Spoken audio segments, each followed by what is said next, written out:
সুপ্রিয় দর্শক, স্বাগত জানাচ্ছি।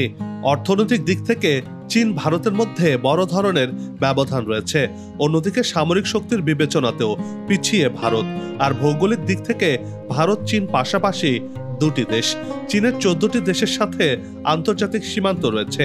অন্যদের সাথে সীমান্ত নিয়ে বিরোধ না থাকলেও ভারতের সাথে তাদের সীমান্ত নিয়ে বিরোধ দীর্ঘদিনের। সেভেন সিস্টার্সকে ঘিরে ইস্যুটি নতুন করে সামনে এসেছে, কেননা সেভেন সিস্টার্সের একটি রাজ্যকে চীন নিজেদের দাবি করে। প্রশ্ন হচ্ছে, কোন সেই অঞ্চল বা রাজ্য? সেই অঞ্চলকে ঘিরে নতুন করে সামরিক স্থাপনা নির্মাণ করছে চীন। এতে ভারতের ঘুম হারাম হয়েছে। দর্শক, কি সেই স্থাপনা, কেন নির্মাণ করা হচ্ছে? চীনের সেভেন সিস্টার্সের নজর দেওয়ার আদ্যপান্ত নিয়ে সাজিয়েছি এবারের পর্বটি। বিস্তারিত জানতে পুরো ভিডিওটি দেখুন। দর্শক, চলুন চলে যাই মূল ভিডিওতে।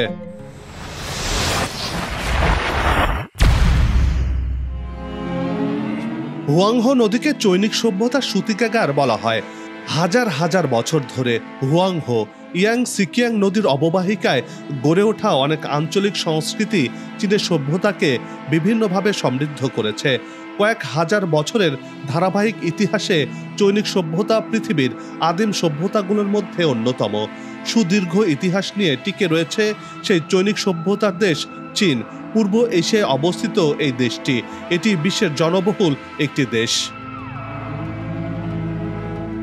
চীনের পূর্ব দিকে দক্ষিণ চীন সাগরে দীর্ঘ তটরেখা রয়েছে, যেটি প্যাসিফিক মহাসাগরের অংশ। চীনের সাথে 14টি দেশের আন্তর্জাতিক সীমানা রয়েছে। উত্তর সীমান্তে রাশিয়া, মঙ্গোলিয়া এবং উত্তর কোরিয়া অবস্থিত। পশ্চিমে কাজাকিস্তান, কিরগিস্তান, তাজিকিস্তান এবং আফগানিস্তান। দক্ষিণ পশ্চিম দিকে পাকিস্তান, ভারত, নেপাল ও ভুটান এবং দক্ষিণ পূর্ব দিকে বুর্মা, লাওস, ভিয়েতনামের অবস্থান। চীন বিভিন্ন সংস্কৃতি, ভাষা এবং ঐতিহ্য নিয়ে গঠিত।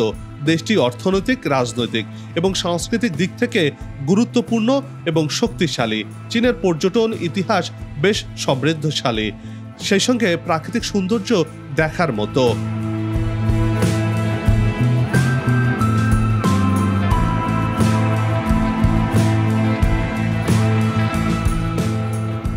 প্রাচীনকাল থেকেই ভারতের সুদীর্ঘ ইতিহাস রয়েছে, আর তাই ভারত শুধু দেশ হিসেবে নয়, উপমহাদেশ হিসেবে আত্মপ্রকাশ করেছে। নানা ধর্ম, বর্ণ, প্রথা, হাজার বছরের ভিন্ন ভিন্ন সংস্কৃতি নিয়ে বিশ্ব ইতিহাসের অনিবার্য পাঠ হচ্ছে ভারত। ভৌগোলিক আয়তনের বিচারে এটি দক্ষিণ এশিয়ার বৃহত্তম এবং বিশ্বের 7ম বৃহৎ রাষ্ট্র। বিশ্বের অন্যতম বড় অর্থনৈতিক দেশগুলোর মধ্যে একটি হচ্ছে ভারত। ভারত বিশ্বের সবচেয়ে বড় গণতান্ত্রিক রাষ্ট্রও বটে।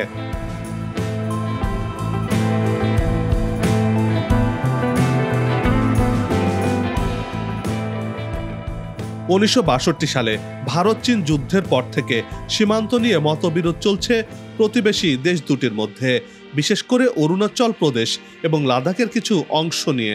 সম্প্রতি ভারতের প্রতিবেশী দেশগুলোর সাথে বেশ খারাপ সম্পর্কই যাচ্ছে বলাই চলে, কেননা ভারতের সাথে বাংলাদেশের এখন খানিকটা হলেও দূরত্ব বজায় রেখে চলার মতো অবস্থানে রয়েছে। বিশেষ করে আওয়ামী লীগ সরকারের পতন ও সাবেক প্রধানমন্ত্রী শেখ হাসিনাকে আশ্রয় দেয়াকে কেন্দ্র করে। এর মাঝে আবার সেভেন সিস্টার্স উত্তপ্ত হয়ে উঠেছে। অন্যদিকে পাকিস্তানের সাথে সীমান্ত নিয়ে বিরোধ তো রয়েছেই।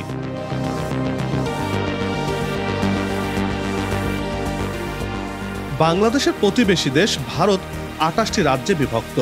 এর মধ্যে 7টি রাজ্যের অবস্থান ভারতের উত্তর পূর্ব দিকে, যেখানে চীন, বাংলাদেশ এবং মায়ানমারের সীমান্ত রয়েছে। এই 7টি রাজ্যকে একসঙ্গে বলা হয় সেভেন সিস্টার বা 7 বোন। একটু মজা করে বললে 7 বোনের রাজ্য বলা যেতে পারে। সেভেন সিস্টার্সে অরুণাচল, আসাম, মণিপুর, মেঘালয়, মিজোরাম, নাগাল্যান্ড ও ত্রিপুরা রয়েছে। সম্প্রতি বাংলাদেশে ডক্টর মোহাম্মদ ইউনূসের নেতৃত্বে অন্তর্বর্তীকালীন সরকার গঠিত হওয়ার পর নতুন করে আলোচনা এসেছে ভারতের এই 7 রাজ্য। কারণ বাংলাদেশের স্থিতিশীলতার ওপর এই রাজ্যগুলোর স্থিতিশীলতাও অনেকাংশে জড়িত, অনেকাংশে নির্ভর করে, সে কথাটি বলাই যেতে পারে। সেভেন সিস্টার্স বলতে উত্তর পূর্ব ভারতের 7টি রাজ্যকে বোঝানো হয়। এসব রাজ্যে ভৌগোলিক, ঐতিহাসিক এবং সাংস্কৃতিক সাদৃশ্যের কারণে এই নামে পরিচিত হয়েছে। এই 7টি রাজ্য ভারতীয় উপমহাদেশের প্রাচীন ইতিহাস এবং ঐতিহ্যময় সাংস্কৃতিক ঐতিহ্যের ধারক ও বাহক। এসব অঞ্চলে গারো, খাসিয়া, বোরো, মিজোদের মতো অনার্য আদিবাসী রাজাদের শাসন ছিল। সম্প্রতি ভারতের স্বাধীনতা দিবসে মণিপুর রাজ্যে কয়েক হাজার লোক নাগা পতাকা উড়িয়ে স্বাধীন ভূমির পক্ষে সমর্থন দিলে বিষয়টি বিশ্ববাসী নজরে আসে। এই 7টি রাজ্য 4 দিক দিয়ে অন্যান্য রাষ্ট্রের স্থলভাগ দিয়ে বেষ্টিত। ফলে ভারতের মূল ভূখণ্ডের সাথে এই রাজ্যগুলোর যোগাযোগ রক্ষা করা হয় মাত্র 60 কিলোমিটার দৈর্ঘ্যের একটি সরু পথ দিয়ে। এর প্রস্থ প্রায় 22 কিলোমিটার। চিকেন নেক হলো একটি সংকীর্ণ ভূখণ্ড যা ভারতীয় উপমহাদেশের উত্তর পূর্বাঞ্চলকে ভারতের মূল ভূখণ্ডের সাথে যুক্ত করেছে। এটি ভৌগোলিকভাবে সংকীর্ণ করিডোর যা প্রায় 22 কিলোমিটার চওড়া। এই অঞ্চলটি ভারতের সেভেন সিস্টার্স এবং অন্যান্য অঞ্চলের সঙ্গে সংযোগ স্থাপন করেছে। ভারতের শিলিগুড়ি করিডোর চিকেন নেক বা মুরগির ঘাড় হিসেবে পরিচিত। ভৌগোলিকভাবে শিলিগুড়ি করিডোর ভারতের পশ্চিম বঙ্গপ্রদেশে অবস্থিত। এটি দার্জিলিং ও জলপাইগুড়ি জেলার মধ্য দিয়ে বিস্তৃত। এর কেন্দ্রবিন্দু শিলিগুড়ি শহর, যা এই সংকীর্ণ করিডোরের প্রধান অংশ হিসেবে পরিচিত। শিলিগুড়ি একটি প্রধান বাণিজ্যিক হাব এবং উত্তর পূর্ব ভারতের প্রবেশদ্বার হিসেবে বিবেচিত। চিকেন নেক মানচিত্রে উত্তরবঙ্গের অংশ হিসেবে উল্লেখযোগ্য। চিকেন নেকের পশ্চিমে নেপাল এবং পূর্বে বাংলাদেশের সীমান্ত রয়েছে। মানচিত্রে এটি এমনভাবে স্থাপন করা হয়েছে যে এটি চতুর্দিকে ভারতের অভ্যন্তরীণ সংযোগ নিশ্চিত করে। অন্যদিকে আন্তর্জাতিক সীমান্তের ঘনিষ্ঠতাও দেখতে পাওয়া যায়। রাজনৈতিকভাবে অরুণাচল প্রদেশের অনেক বড় অংশকে দক্ষিণ তিব্বত হিসেবে চিহ্নিত করে চীন। এই অংশকে চীনের অন্তর্গত হিসেবে দাবি করে চীন। যেখানে চীন ওত পেতে বসে রয়েছে সে কথাটি বলাই চলে।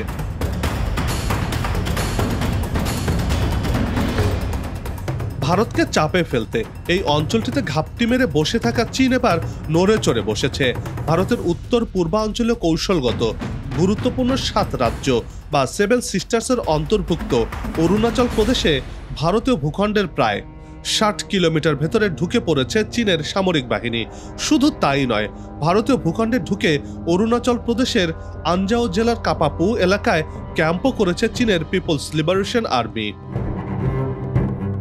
দেশটির সংবাদ মাধ্যমকে একাধিক সূত্র বলেছে, কাপাপু এলাকায় কাঠে আগুন ধরানো, পাথরের গায়ে রং ব্যবহার করে লেখা চীনের নাম এবং চীনা খাদ্য সামগ্রীর ছবি দেখে বোঝা যায় সেখানে প্রায় সপ্তাহখানেক আগে চীনা সৈন্যদের অনুপ্রবেশ ঘটেছে।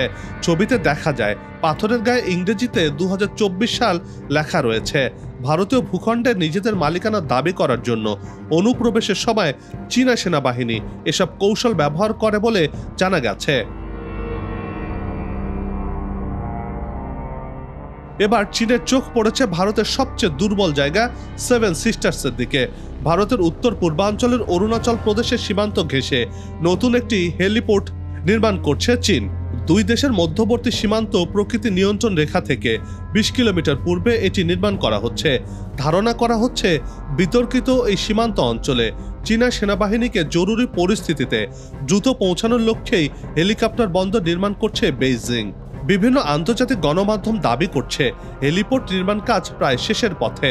18 অক্টোবর এক প্রতিবেদনে তথ্য জানিয়েছে ভারতীয় সংবাদ মাধ্যম এবিপি আনন্দ।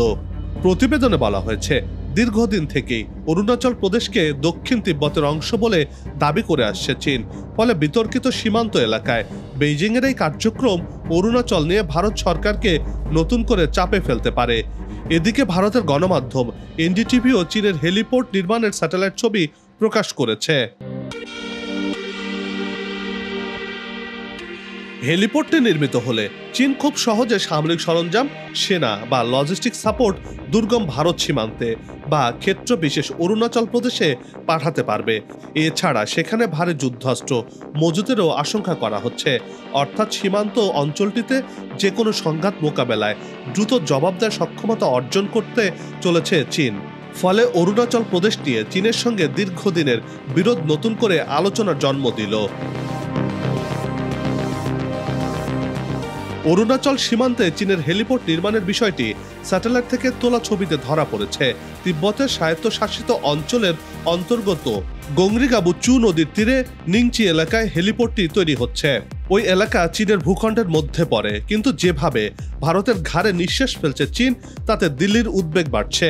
এতে ভারতের ঘুম এখন হারাম, অর্থাৎ মোদির ঘুম খানিকটা হলেও হারাম হয়েছে, বিপাকে পড়েছে মোদি সরকার।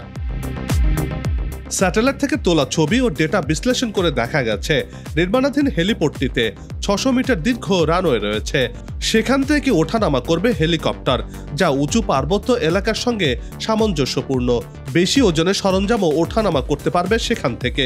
হেলিপোর্টে কমপক্ষে 3টি হ্যাঙ্গারও দেখা গেছে, একটি অ্যাপ্রন এলাকা, এয়ার ট্রাফিক কন্ট্রোল পরিষেবা এবং একাধিক ভবনও দেখতে পাওয়া গেছে। হেলিপোর্টটি নির্মাণ হলে চীনা সেনাবাহিনী এই অঞ্চলে গোয়েন্দা তথ্য সংগ্রহ, নজরদারি ও উদ্ধার কার্যক্রম জোরদার করতে পারবে। অঞ্চলটিতে ঘন জঙ্গল ও এবড়ো থেবড়ো পাহাড় থাকায় সামরিক রসদ আনা নেওয়া কঠিন ছিল। তবে এবার এই হেলিপোর্টটি হয়ে গেলে দূরবর্তী অঞ্চলে দ্রুত সৈন্য মোতায়েন, টহল দক্ষতা জোরদার এবং কৌশলগতভাবে গুরুত্বপূর্ণ ও দূরবর্তী অবস্থানে চীনের সামরিক পদচিহ্ন জোরদার করবে বলে মনে করছেন বিশেষজ্ঞরা। অরুণাচল প্রদেশের কাছে যেখানে হেলিপোর্টটি তৈরি করছে চীন, সেটি অত্যন্ত স্পর্শকাতর এলাকা হিসেবে চিহ্নিত। ওই অঞ্চলে চীন এবং ভারতের কাছে প্রকৃত নিয়ন্ত্রণ রেখার সংজ্ঞা ভিন্ন। এই হেলিপোর্টটি ঘিরে ভারতের উদ্বেগের আরও একটি কারণ হলো সীমান্তের কাছে বর্তমানে শতাধিক গ্রাম গড়ে তুলেছে চীন। বিতর্কিত অঞ্চলের উপর নিজেদের দখলদারি প্রতিষ্ঠা করতেই বেইজিংয়ের এমন পদক্ষেপ বলে মনে করা হচ্ছে। শুধু অরুণাচলই নয়, লাদাখেও সীমান্ত সংঘাত অব্যাহত রয়েছে ভারত ও চীনের। লাদাখে দিল্লির সমপরিমাণ ভূমি দখলে নিয়েছে চীন। ওই অঞ্চলে ভারত ভূখণ্ডের 4000 বর্গ কিলোমিটারে চীনা সেনা অবস্থান করছে। লাদাখের ভূমি দখলের অভিযোগটি করেছেন ভারতের কংগ্রেস নেতা রাহুল গান্ধী। দ্য হিন্দুস্তান টাইমসের প্রতিবেদনে উল্লেখ করা হয়েছে এই অভিযোগটি। প্রধানমন্ত্রী নরেন্দ্র মোদী চীনকে ভালোভাবে সামলাতে পারছেন না। এ সুযোগে লাদাখে দিল্লির সমপরিমাণ ভূমি দখলে নিয়েছে চীন। রাহুল গান্ধীর বরাত দিয়ে এমন তথ্য প্রচার করছে ভারতীয় গণমাধ্যমটি। সবাই মিলে গাছ লাগাই, দেশের পরিবেশকে বাঁচাই, আসুক নতুন দিন, লাগু খাওয়া উন্নয়নের পালে, এমন প্রত্যাশা রেখে পর্ব থেকে বিদায় নিচ্ছি। তবে যাবার আগে সেই একই অনুরোধ, যেখানে সেখানে ময়লা আবর্জনা ফেলবেন না, পরিবেশের ক্ষতি করবেন না, অযথা হর্ন বাজাবেন না। আপনার দেশের সৌন্দর্য রক্ষায় পোস্টার লাগানো থেকে বিরত থাকুন। যদি চ্যানেলটিতে নতুন হয়ে থাকেন, ভিডিওটি ভালো লাগে, তাহলে চ্যানেলটি সাবস্ক্রাইব করে ভালোবাসায় আবদ্ধ করবেন। ভালো লাগা না লাগার বিষয়টি কমেন্টে লিখে জানাবেন। কি ধরনের ভিডিও দেখতে চান তাও জানানোর অনুরোধ রইল। আগামীতে আবারও দেখা হবে নতুন কোনো জায়গা, তথ্য, ইতিহাস আর উন্নয়ন চিত্র নিয়ে। নিজে ভালো থাকুন, দেশকে ভালো রাখুন, আমাদের সাথেই থাকুন, দেখতে থাকুন দেশের এগিয়ে যাওয়ার চিত্র। ধন্যবাদ।